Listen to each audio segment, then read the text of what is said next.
नमो रामचंद्राय नमः। श्री सीतारामचंद्राभ्यां नमः।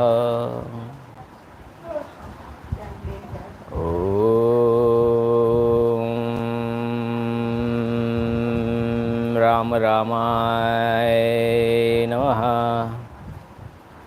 ओम ह्रीं रामाय नमः।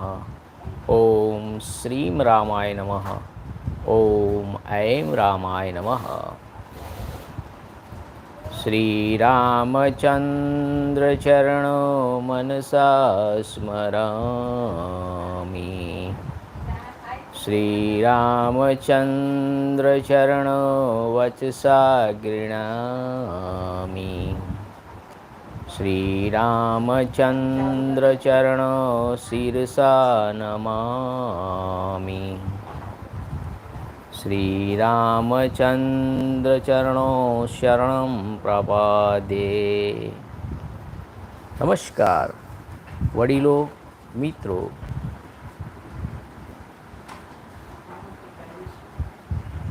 This is original Valmiki Rāmāyaṇa Shri Rama Katha narrated by Valmiki Rishi, the glory of Bhagwan Shri Ram. Jai Shri Ram, Jai Jai Shri Ram. This is episode number 145 Aranyakanda. अब तक हमने देखा खरदूषण ने 14,000 राक्षसों की सेना के साथ प्रस्थान कर दिया है। उनको अपशकुनों का आभास भी हो गया है और राम भगवान को शुभ शुकनों का उनकी राइट भुजा फड़फड़ा रही है, शुभ शुकन है, और खरदूषण की लेफ्ट भुजा फड़फड़ा रही है जो उसके लिए अपशकुन का सूचक है। लास्ट टाइम हमने बात की थी कि अकेले हाथों, आज देखेंगे हम सबसे बढ़िया सर्ग जो है 25वां सर्ग, कि राम भगवान अकेले हाथों 14,000 राक्षसों का वध कैसे करते हैं। अगर कहीं ऐसा हो जाए कि आप भी ऐसे दुश्मनों से घिर जाए तो आपको भी लड़ना राम भगवान सिखाते हैं। और दुनिया का ऐसा कौन सा शास्त्र है और उसका कौन सी ऐसी पुस्तक है, अगर आप जो देख रहे हैं राम भक्त, this is the original Valmiki Ramayana English एवं हिंदी में, अगर जो ये सब राम भक्त जो सुन रहे हैं, जो भी एपिसोड देख रहे हैं, उनसे एक प्रश्न, और आप दूसरों को भी ये प्रश्न करिए कि दुनिया की ऐसी कौन सी पुस्तक, धर्म पुस्तक है कि जिसमें लिखा हो कि माँ बाप सबसे पहले भगवान हैं, उनकी पूजा पहले कीजिए। तो राम भगवान खुद माता पिता की सेवा का हमें संदेश दे रहे हैं कि उनकी आज्ञा के पालन के लिए 14 वर्ष के लिए वन में जा रहे हैं। तो ये पुस्तक ही खुद अपनी ये जो समझा रहे हैं कि क्या करना चाहिए माता पिता के लिए। ऐसी कौन सी और पुस्तक है, मुझे बताइए। और ये प्रश्न आप दूसरों को भी करिए कि दुनिया की ऐसी कौन सी पुस्तक में ये लिखा है कि आपके माता पिता आपके भगवान हैं और उनकी आज्ञा के लिए ये कीजिए, वो कीजिए। ये अनुकरण करने का विषय है। हम उनमें से क्या अनुकरण करते हैं, भगवान का जब हम दर्शन करते हैं तो उनसे उनके गुण ग्रहण करते हैं कि उन्होंने जीवन में क्या किया। हमारे आँखों के समक्ष उनके गुण आते हैं कि उन्होंने कितने राक्षसों का वध क्यों किया, क्योंकि महर्षियों को वो सता रहे थे। तो अकेले लड़ना भी सीखो। और आज इलेक्ट्रॉन और प्रोटॉन में केमिस्ट्री का टीचर हूँ। इलेक्ट्रॉन जो है केमिस्ट्री की आत्मा है, और जो इलेक्ट्रॉन्स है, हाइड्रोजन में 1, हीलियम में 2, लिथियम में 3, बेरिलियम में 4। इलेक्ट्रॉन तो एक ही है, सब में आत्मा एक ही है, पर इलेक्ट्रॉन की जो संख्या और उसकी जो अरेंजमेंट चेंज होने से एलिमेंट बदल जाता है। तो ऐसे ही इस ब्रह्मांड में जिसके अंदर जितने इलेक्ट्रॉन्स है उस प्रकार उस सजीव का निर्माण हुआ है।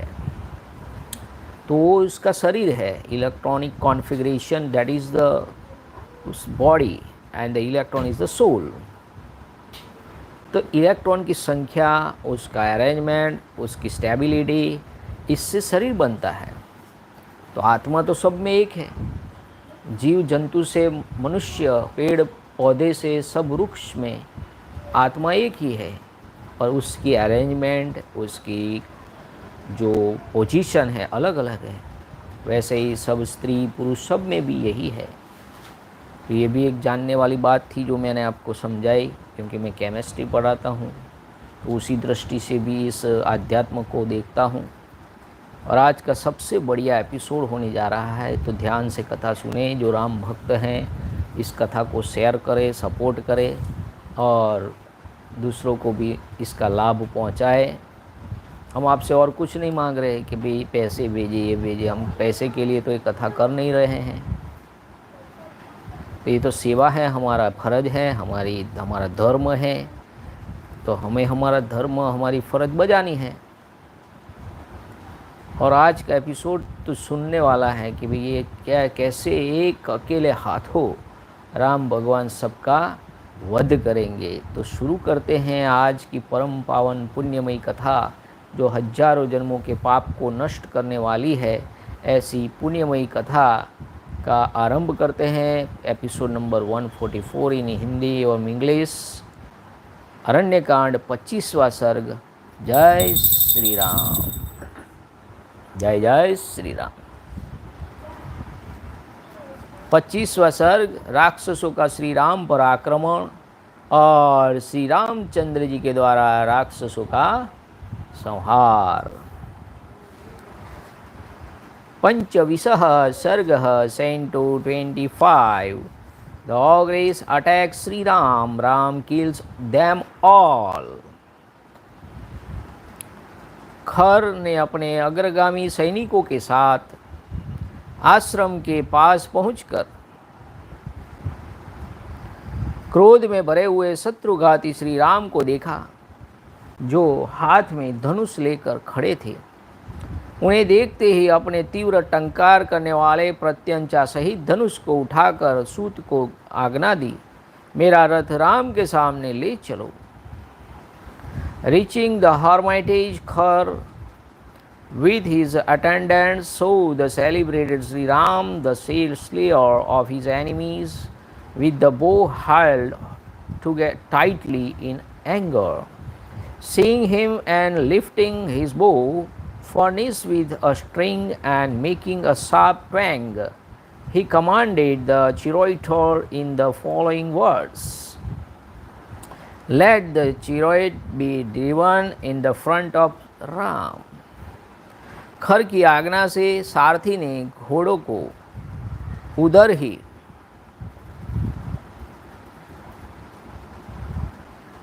बढ़ाया जहां महाबाहु श्री राम अकेले खड़े होकर अपने धनुष की टंकार कर रहे थे।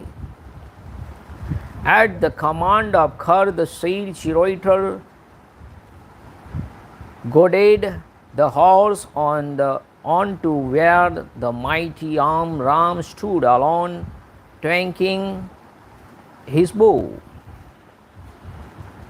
खर को श्री राम के समीप पहुंचा देख शेनगामी आदि उसके निशाचर मंत्री भी बड़े जोर से सीनाद करके उसे चारों ओर से घेर कर खड़े हो गए।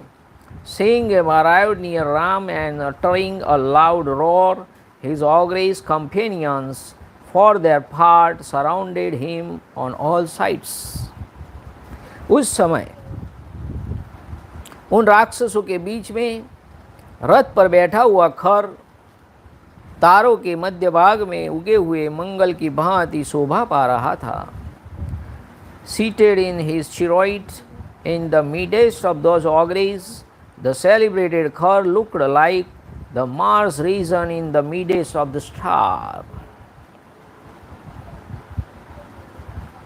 उस समय खर ने सम्रांगण में सहस्त्रों बाणों द्वारा अप्रीतम बलशाली श्री राम को पीड़ित सा करके बड़े जोर से गर्जना की। striking Sri Ram of incomparable vigor with 1,000 arrows curved forthwith made a loud roar on the battlefield. तदंतर क्रोध में भरे हुए समस्त निशाचर भयंकर धनुष्य धारण करने वाले दुर्जय वीर श्री राम पर नाना प्रकार के अस्त्र शस्त्रों की वर्षा करने लगे. Feeling energized, all the knight striker assaulted with various kind of weapons.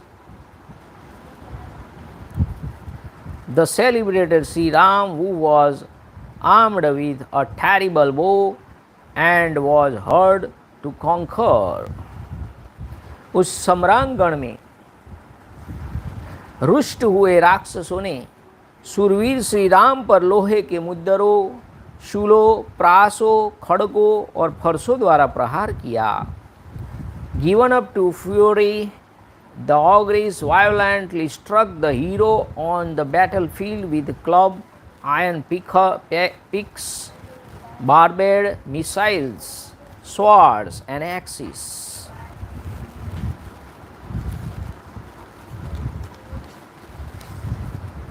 देखिए राम भगवान पे हमला कर दिया है. वे मेघों के समान काले विशाल काय और महाबली निशाचर रथों, घोड़ों और पर्वत शिखर के समान गजराजों द्वारा ककुत्स कुलभूषण श्री राम पर चारों ओर से टूट पड़े. वे युद्ध में उन्हें मार डालना चाहते थे. जैसे बड़े बड़े मेघ गिरिराज जल की धाराएं बरसा रहे हो, उसी प्रकार वे राक्षसगण श्री राम पर बाणों की वृष्टि कर रहे थे. क्रूरतापूर्ण दृष्टि से देखने वाले उन सभी राक्षसों ने श्री राम को उसी प्रकार घेर रखा था जैसे प्रदोष संगनक तिथियों में भगवान शिव के पार्षद गण उन्हें घेरे रहते हैं. श्री रघुनाथ जी ने राक्षसों के छोड़े हुए उन अस्त्र शस्त्रों को अपने बाणों द्वारा उसी प्रकार ग्रस लिया जैसे समुद्र नदियों के प्रवाह को आत्मसात कर लेता है. उन राक्षसों के घोर अस्त्र शस्त्र से प्रहार से यद्यपि श्री राम का शरीर शत विक्षत हो गया था, तो भी वे व्यथित या विचलित नहीं हुए. जैसे बहुसंख्यक दीप्तिमान वज्र के आघात सहकर भी महान पर्वत अड़ग बना रहता है, श्री रघुनाथ जी के सारे अंग में अस्त्र शस्त्र के आघात से घाव हो गया था. वे लहूलुहान हो गए थे. अतः उस समय संध्याकाल के बादलों से घिरे हुए सूर्योदय के समान शोभा पा रहे थे. श्री राम अकेले थे. उस समय उन्हें उनके सहस्त्र शस्त्रों से घिरा हुआ देख देवता, सिद्ध, गंधर्व और महर्षि विषाद में डूब गए. तत्पश्चात श्री रामचंद्र जी ने अत्यंत कुपित हो अपने धनुष को इतना खींचा कि वह गोलाकार दिखाई देने लगा. फिर तो वे उस धनुष से रणभूमि में सैकड़ों हजारों ऐसे पैने बाण छोड़ने लगे जिन्हें रोकना सर्वदा कठिन था, जो दुस्सह होने के साथ ही कालपास के समान भयंकर थे. उन्होंने खेल खेल में ही चील के पैरों से युक्त असंख्य सुवर्ण भूषित बाण छोड़े. शत्रु के सैनिकों पर श्री राम द्वारा लीला पूर्वक छोड़े गए वे बाण कालपास के समान राक्षसों के प्राण लेने लगे. राक्षसों के शरीर को छेद कर खून में डूबे हुए वे बाण जब आकाश में पहुँचते तब प्रज्वलित अग्नि के समान तेज से प्रकाशित होने लगते थे. श्री राम के मंडलाकार धनुष से अत्यंत भयंकर और राक्षसों के प्राण लेने वाले असंख्य बाण छूटने लगे. उन बाणों द्वारा श्री राम ने सम्रांगण में शत्रु के सैकड़ों हजारों धनुष ध्वजाओं के अग्रभाग, ढाल, कवच, आभूषण सहित भुजाएं तथा हाथी की सूंड के समान जांघें काट डाली. Riding in that chariot as well as on horseback as also on elephant resembling mountain peaks, the ogres who were endowed with gigantic bodies and possessed of extraordinary might and looked like clouds rushed on Sri Ram with intent to kill him in battle. Like huge cloud assailing Shumeru, the king of mountain with torrents, those hordes of ogres rained showers of arrows on Sri Ram, surrounded by all the ogres, who wore a cruel aspect. Ram looked like Lord Mahadev, surrounded by hordes of his attendants on days bearing the name of Pradosha and scared to Shiva. By means of his arrow, the celebrated Shri Rama, season of Raghu, absorbed those weapons discharged by the ogres, even as the ocean does the rushing water of a river. The said Sri Ram did not feel afflicted even with his limbs pierced by those terrible weapons any more than a huge mountain rent with many blazing thunderbolts. Pierced and besomed with blood in all limbs, the celebrated Sri Rama, season of Raghu, looked like a sun screened by evening clouds. Gods and Gandharvas and Siddhas and great Rishi felt dejected to behold him standing alone, surrounded by many thousands at that time, with his bow bent to the shape of circle. Itna khicha. When the drove at full length, Sri Ram, for his part, who felt high energy on the battlefield, pulled out from his quiver hundreds and thousands of very sharp arrows, which were difficult to intercept and hard to endure, and resembled the nose of death in their action. Noses of death in their action, and discharging spot arrow tipped with gold, spitefully hurled on the enemy's ranks by Sri Ram. The aforesaid shaft took away the lives of the ogres like the noses of death. Having reached the air, preaching through those bodies of the ogres, those arrows soaked in blood shone bright like a kindled fire. Most formidable arrows without number flew from the circular bow of Sri Ram, taking away the lives of the ogres. With them, Sri Ram split their bows, the topic of their ensigns, shields, and coats of mail's arms, adorned with ornaments for the hands and thighs, resembling the trunks of the elephants in their hundreds and thousands on the battlefield.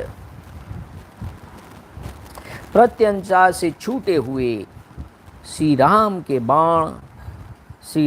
बाणों ने उस समय सोने के साज बाज एवं कवच से सजे हुए रथों में जुते हुए घोड़ों, सारथियों, हाथी सवारों, घोड़ों और घुड़सवारों को भी छिन्न भिन्न कर डाला। इसी प्रकार श्री राम ने समरभूमि में पैदल सैनिकों को भी मारकर यमलोक पहुंचा दिया।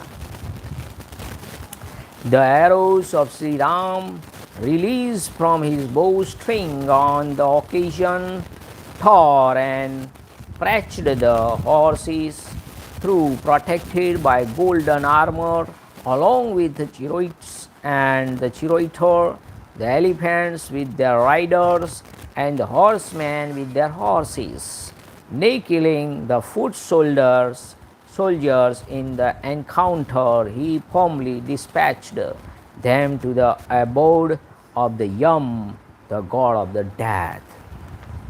देखिए, यहाँ तो कोई अहिंसा की बात ही नहीं है, यम लोग पहुँचाना ही है। That is no अहिंसा. उस समय उनके नाराज और तीखे अग्रभाग वाले विकर्णी नामक बाणों द्वारा छिन्न भिन्न होते हुए निशाचर भयंकर आर्तनाद करने लगे। Being torn with his Nilik's steel-pointed arrows, Naraj arrow wholly made of steel and sharp-pointed Vikrans barbed arrows, the ogres then raised a terrific piteous wail.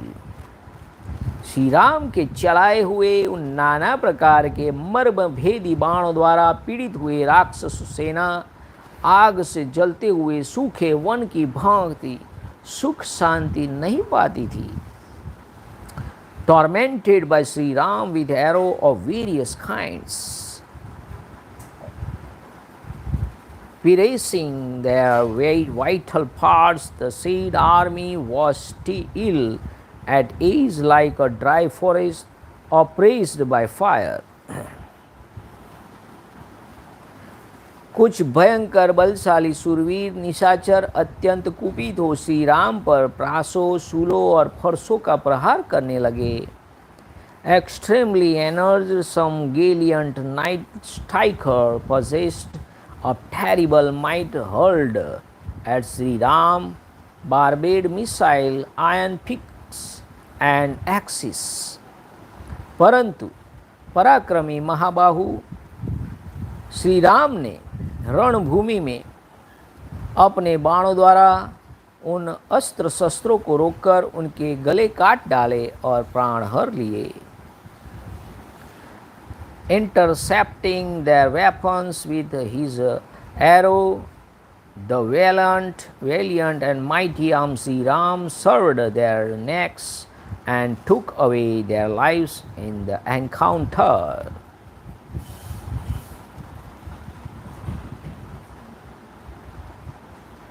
सिर, ढाल और धनुष के कट जाने पर निशाचर गरुड़ के पंखों की हवा से टूटकर गिरने वाले नंदनवन के वृक्षों की भांति धराशायी हो गए। जो बचे थे वे राक्षस भी श्री राम के बाणों से आहत हो विषाद में डूब गए और अपनी रक्षा के लिए खर के पास ही दौड़ गए। With their heads lopped off and their shields and bows perished, they toppled on ground like trees in the Nandana garden in heaven, knocked down by the blast raised by the fight of Gandharva, Garuda, the king of birds. Wounded with the arrows and feeling dejected, those ogres who were left alive there flew of protection towards Khar alone. परंतु बीच में दूषण ने धनुष लेकर उन सबको आश्वासन दिया और अत्यंत कुपित हो रोष में भरे हुए यमराज की भांति वह क्रुद्ध होकर युद्ध के लिए डटे हुए श्री रामचंद्र जी की ओर दौड़ पड़ा।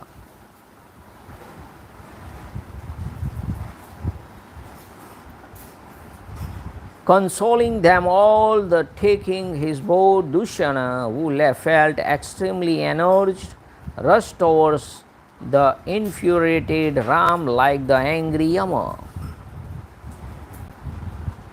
दूषण का सहारा मिल जाने से निर्भय हो ये सब के सब फिर लौट आए और साखू, ताड़ आदि के वृक्ष तथा पत्थर लेकर पुनः श्री राम की ओर टूट पड़े।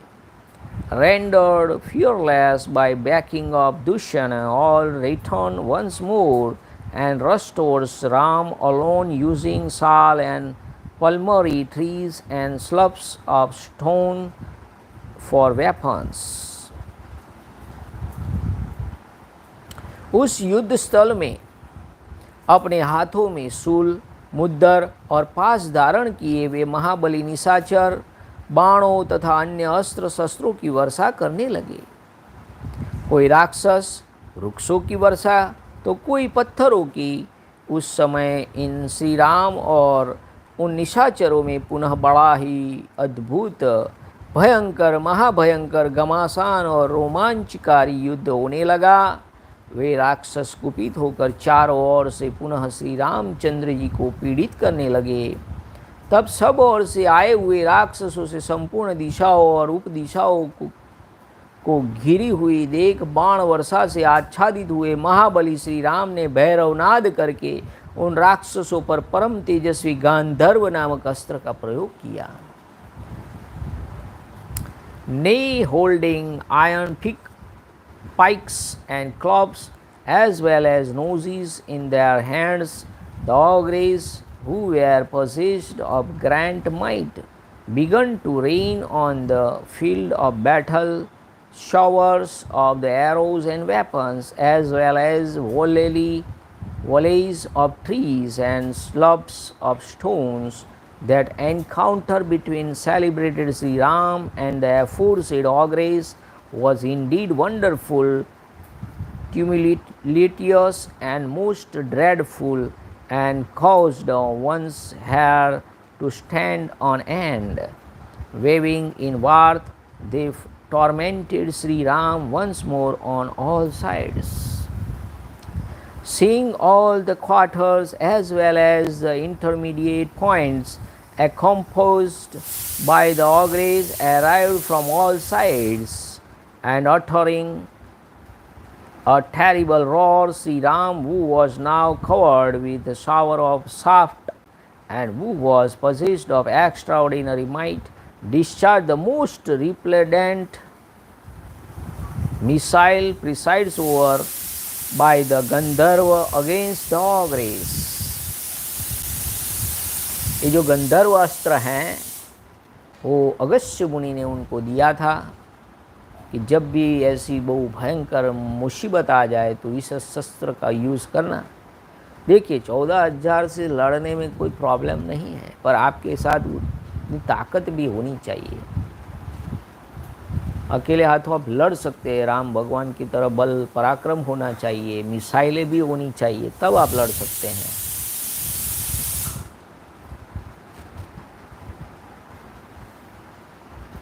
फिर तो उनके मंडलाकार धनुष से सहस्त्रों बाण छूटने लगे। उन बाणों से दसों दिशाएं पूर्णतः आच्छादित हो गई। Then from his circular bows fed thousands of arrows. All the 10 directions were fully covered by those arrows. बाणों से पीड़ित राक्षस यह नहीं देख पाते थे कि श्री रामचंद्र जी कब भयंकर बाण हाथ में लेते थे और कब उन उत्तम बाणों को छोड़ देते थे। वे केवल उनको धनुष खींचते देखते थे। That is the speed of भगवान Shri Ram. Tormented by the arrows, the said ogres did not perceive Sri Ram picking up the dreadful and excellent arrow or discharging them. They only saw him pulling his bow string along. Shri Ramchandra ji के बाण समुदाय रूपी अंधकार ने सूर्य सहित सारे आकाश मंडल को ढक दिया। उस समय श्री राम उन बाणों को लगातार छोड़ते हुए एक स्थान पर खड़े थे। The darkness spread by the arrows enveloped the sky, include the sun, and Sri Ram simply stood standing, sending forth those arrows as through mechanically. एक ही समय बाणों द्वारा अत्यंत घायल हो एक साथ ही गिरते और गिरे हुए बहुसंख्यक राक्षसों की लाशों से वहाँ की भूमि पट गई। The earth was thrown in no time with the ogres hit hard by the arrows all at a time, toppling down all the fallen on the ground all at once. जहाँ जहाँ दृष्टि जाती थी वहीं वहीं वे हजारों राक्षस मरे गिरे क्षीण हुए कटे पिटे और विदीर्ण हुए दिखाई देते थे। The ogres were seen in their thousands, killed outright, struck down, exhausted, split into two, hacked to pieces, and diminished bowled here and there.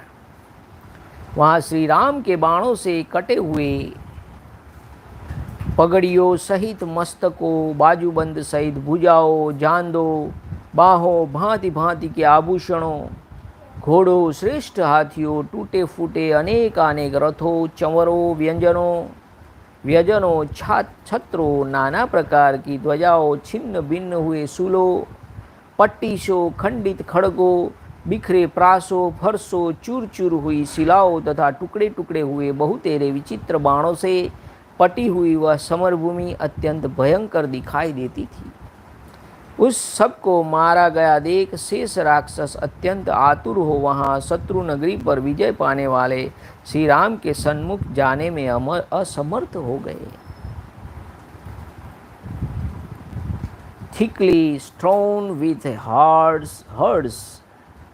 heads wrapped in turbans, as well as with arms adorned with armlets, nay, with severed thigh and arms, ornaments of various design, as also with horses, foremost elephants and chariots broken at many places, whisks, canopies, and ensign of various patterns, all struck down by the arrows of Sri Ram, iron picks, scimitars, and swords torn into pieces, barbed, missiles shattered, axes scattered all over, slabs of stone reduced to powder, and numerous arrows of various kinds torn into splinters, and the earth looked ghastly. Sure distressed to see them slain, all the surviving ogres were unable to advance towards Sri Ram, the conqueror of all enemies' citadels. इस प्रकार श्री वाल्मीकि निर्मित आर्ष रामायण आदि काव्य के अरण्य कांड में 25वां सर्ग पूरा हुआ। वाल्मीकि आदि काव्ये श्रीमद् रामायणे वाल्मीकि आदि काव्ये अरण्य कांडे पंचविंशः सर्गः। Thus end Canto 25 in the Aranyakand of the glorious Ramayana of Valmiki, the work of the Rishi and the oldest epic. जय श्री राम। अब 26वां सर्ग। अभी तो लड़ाई खत्म नहीं हुई है। श्री राम के द्वारा दूषण सहित 14 सहस्त्र राक्षसों का वध। षड्विंशः सर्गः Canto 26। Ram kills all the 14,000 ogres, including Dushana. महाबाहु दूषण ने जब देखा कि मेरी सेना पूरी तरह से मारी जा रही है, तब उसने युद्ध से पीछे पैर न हटाने वाले भयंकर वेगशाली 5,000 राक्षसों को, जिन्हें जीतना बड़ा ही कठिन था, आगे बढ़ने की आज्ञा दी। वे श्री राम पर चारों ओर से शूल, पट्टिस, तलवार, पत्थर, वृक्ष और बाणों की लगातार वर्षा करने लगे। यह देख धर्मात्मा श्री रघुनाथ जी ने वृक्षों और शिलाओं की उस प्रहारिणी महावृष्टि को अपने तीखे सहायकों द्वारा रोक लिया। उस सारी वर्षा को रोककर आंसू मुदे हुए सांड की भांति अविचल भाव से खड़े हुए श्री राम ने समस्त राक्षसों के वध के लिए महान क्रोध धारण किया। क्रोध से युक्त और तेज से उद्दीप्त हुए श्री राम ने दूषण सहित सारी राक्षस सेना पर चारों ओर से बाण की वर्षा आरंभ कर दी। इससे शत्रु दूषण सेनापति दूषण को बड़ा क्रोध हुआ और उसने वज्र के समान बाणों से श्री रामचंद्र जी को रोका। तब अत्यंत कुपित हुए वीर श्री राम ने सम्रांगण में शूर नामक बाण से दूषण के विशाल धनुष को काट डाला और 4 तीखे सहायकों से उसके चारों घोड़ों को मौत के घाट उतारकर एक अर्धचंद्राकार बाण से सारथी का भी सिर उड़ा दिया। तथा 3 बाणों से उस राक्षस की भी छाती में चोट पहुंचाई। धनुष कट जाने और घोड़ों तथा सारथी के मारे जाने पर रथहीन हुए दूषण ने पर्वत शिखर के समान एक रोमांचकारी परिध हाथ में लिया। उसके ऊपर सोने के पत्र मढ़े गए थे। वह परिध देवताओं की सेना को भी कुचल डालने वाला था। उस पर चारों ओर से लोहे की तीखी कीलें लगी हुई थी। वह शत्रुओं की चर्बी से लिपटी हुआ था। उसका स्पर्श हीरे तथा वज्र के समान कठोर एवं असह्य था। वह शत्रु के नगर द्वार को विदीर्ण कर डालने में भी समर्थ था। Seeing his army beheld whipped out the mighty arm, Dushan urged the 5,000 ogres of terrible impetuosity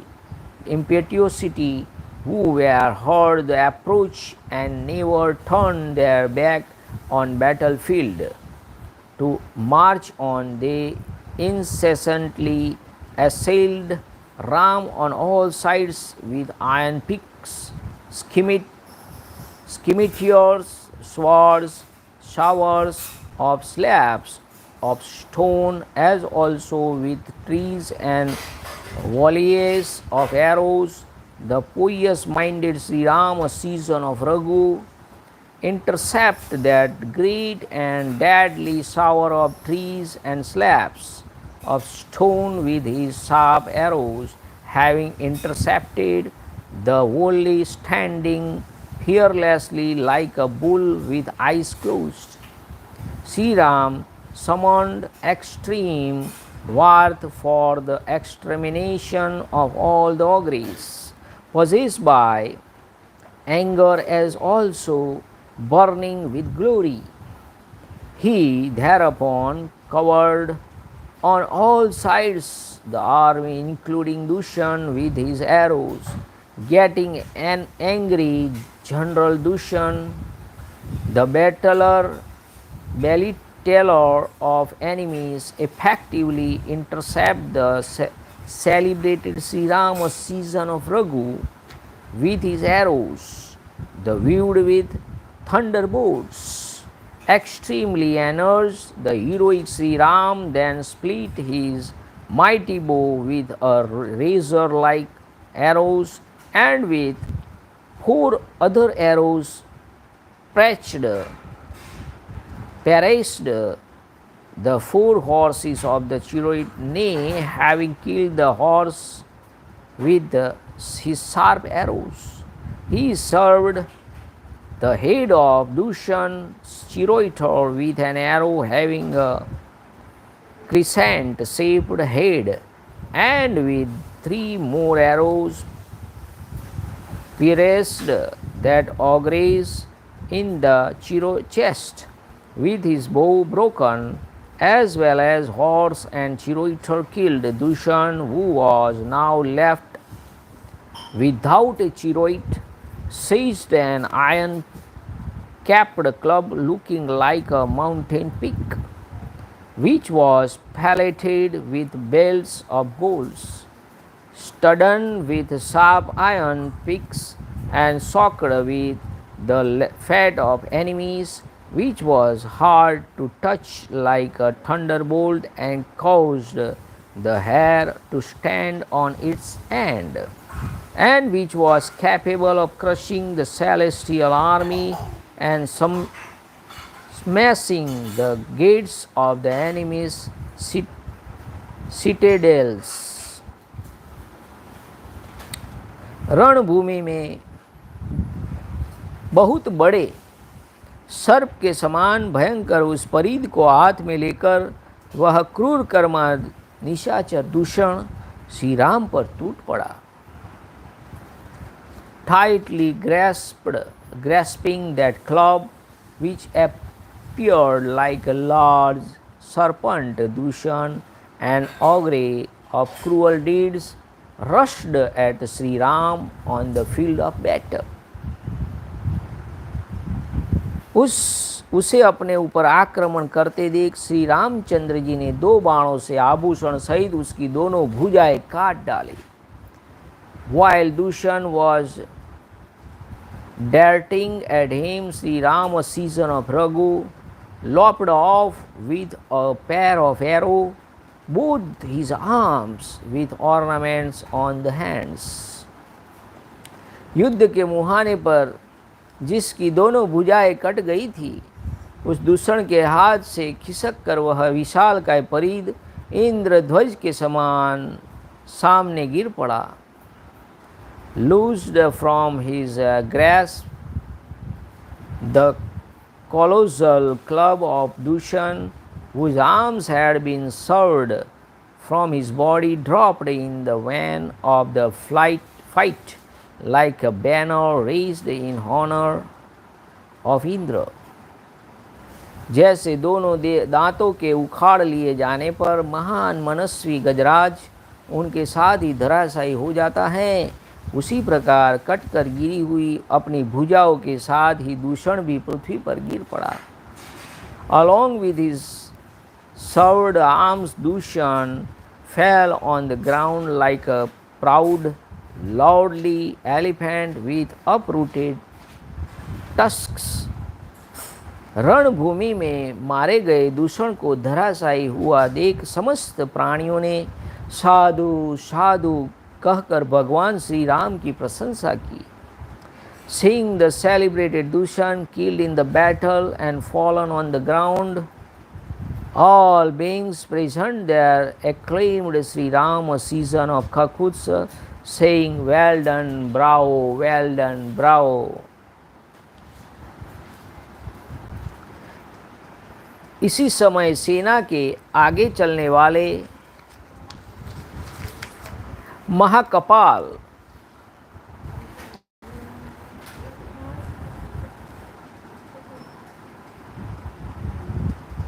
Sthulaksha और महाबली प्रमाथी, ये तीन राक्षस कुपित हो मौत के फंदे में फंसकर संगठित रूप से श्री रामचंद्र जी की ऊपर टूट पड़े.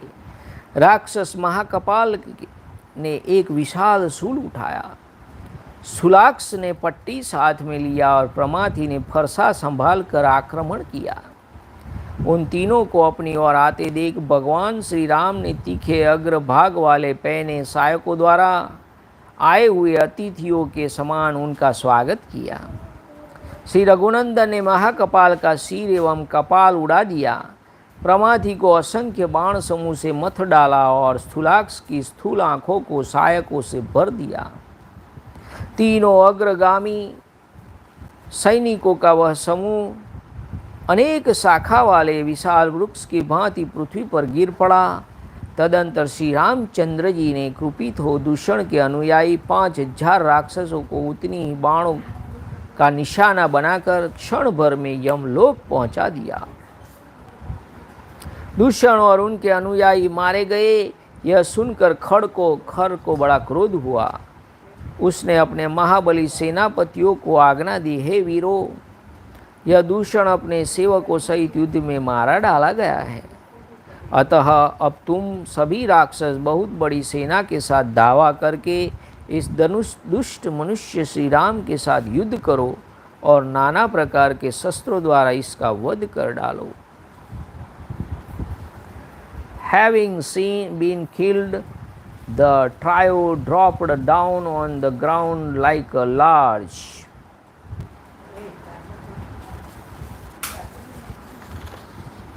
In the meanwhile, 3 generals who marched in the van of the army, Mahakapal, Sthulaksha, Pramathi, who was possessed of great might, rushed towards Sri Ram together, bound as they were with the noses of death. The ogre Mahakapal lifting a huge pike, Sthulaksha holding a scimitar, and Pramathi an axe.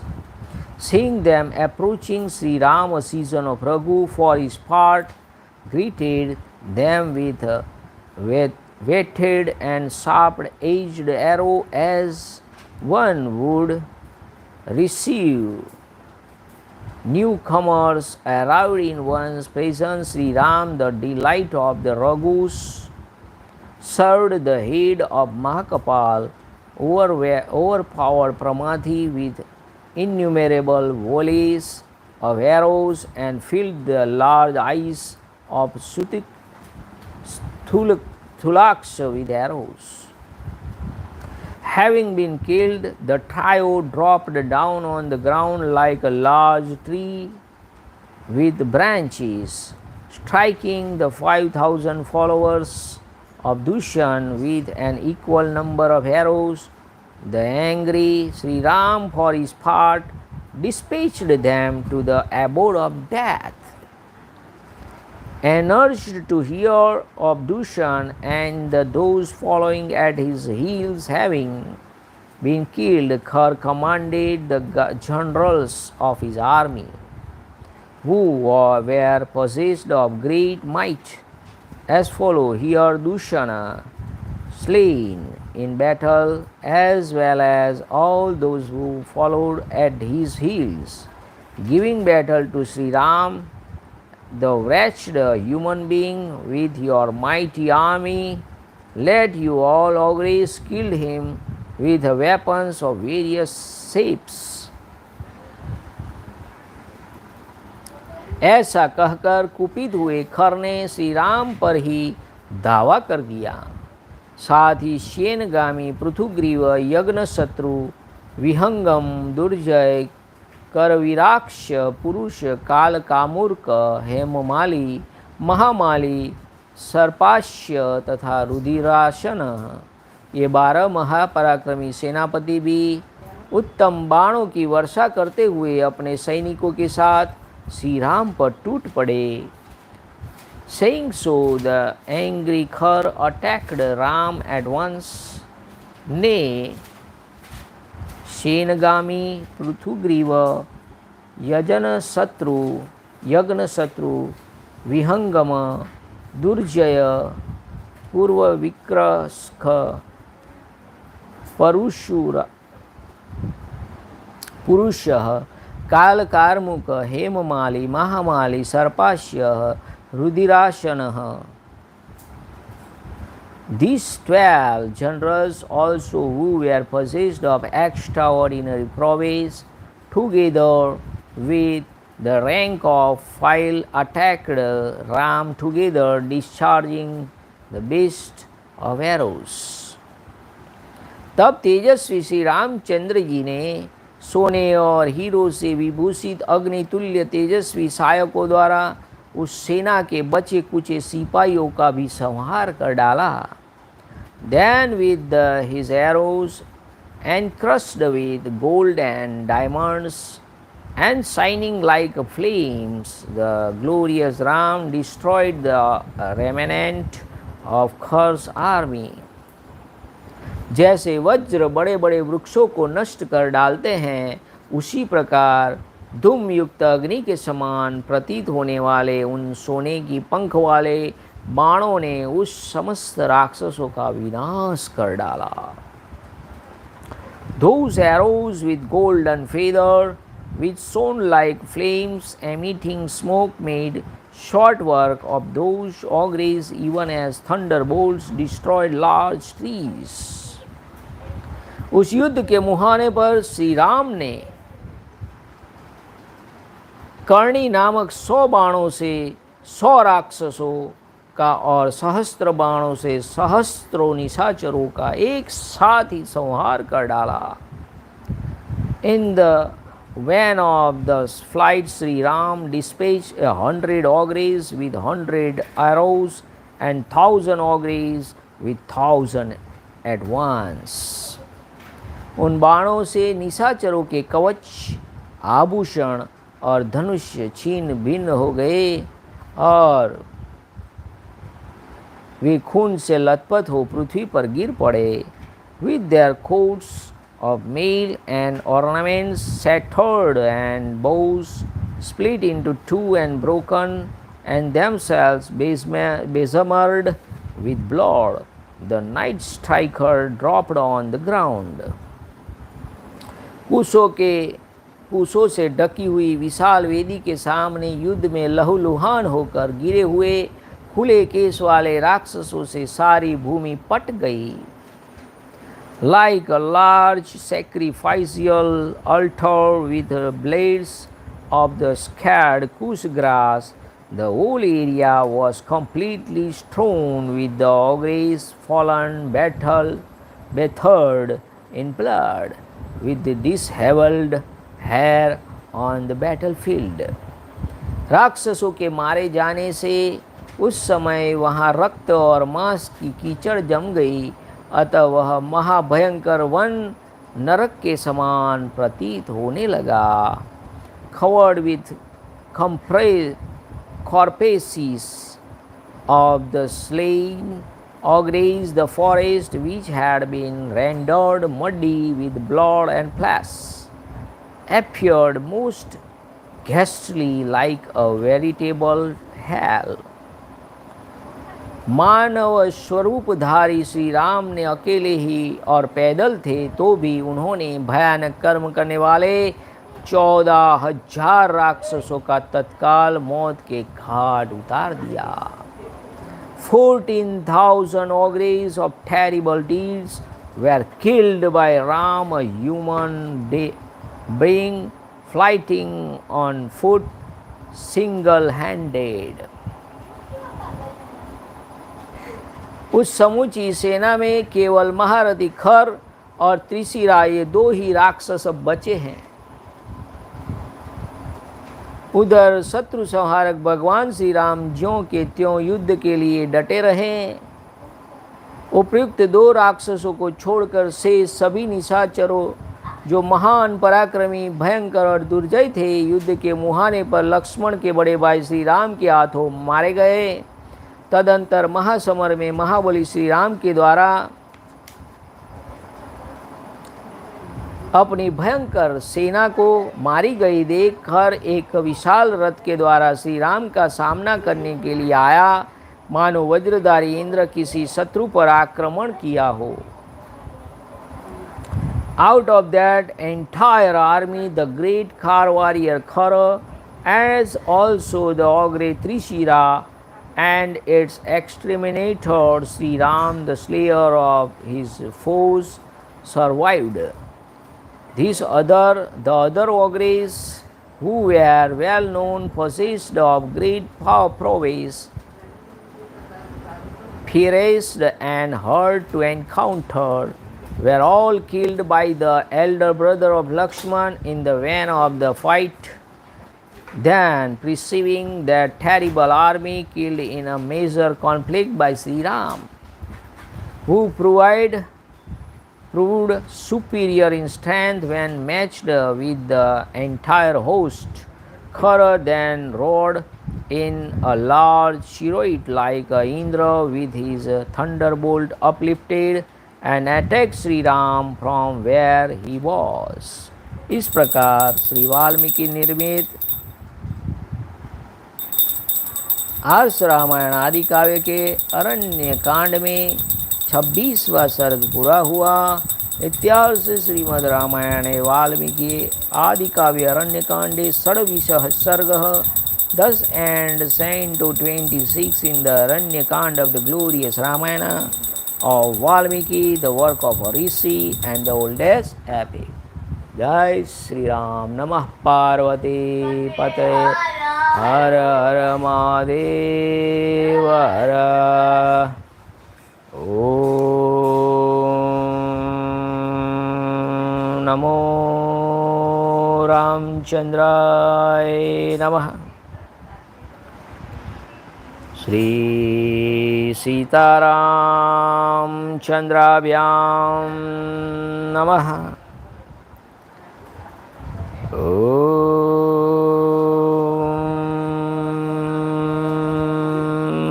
Ram रामाय नमः. हरे राम राम राम हरे हरे, हरे कृष्ण कृष्ण कृष्ण हरे हरे. हरे राम राम राम हरे हरे, हरे कृष्ण कृष्ण कृष्ण हरे हरे. हरे राम राम राम हरे हरे, हरे कृष्ण कृष्ण कृष्ण हरे हरे. हरे राम राम राम हरे हरे, हरे कृष्ण कृष्ण कृष्ण हरे हरे, हरे राम राम राम हरे हरे, हरे कृष्ण कृष्ण कृष्ण हरे हरे। सिया राम जय जय राम, सिया राम जय जय सिया राम, सिया राम जय जय राम, सिया राम जय जय सिया राम। रघुपति राघव राजा राम, पतित पावन सीताराम। श्री राम जय जय राम, श्री राम जय जय राम, श्री राम जय जय राम, श्री राम जय जय राम, श्री राम जय जय राम, श्री राम जय जय राम, श्री राम जय जय राम, श्री राम जय जय राम, श्री राम जय जय राम, श्री राम जय जय राम, श्री राम जय जय राम, श्री राम जय जय राम। जय श्री राम, जय श्री राम। जय महाराज। Thanks for watching. Like, share and subscribe. Close. Jai Shri Ram.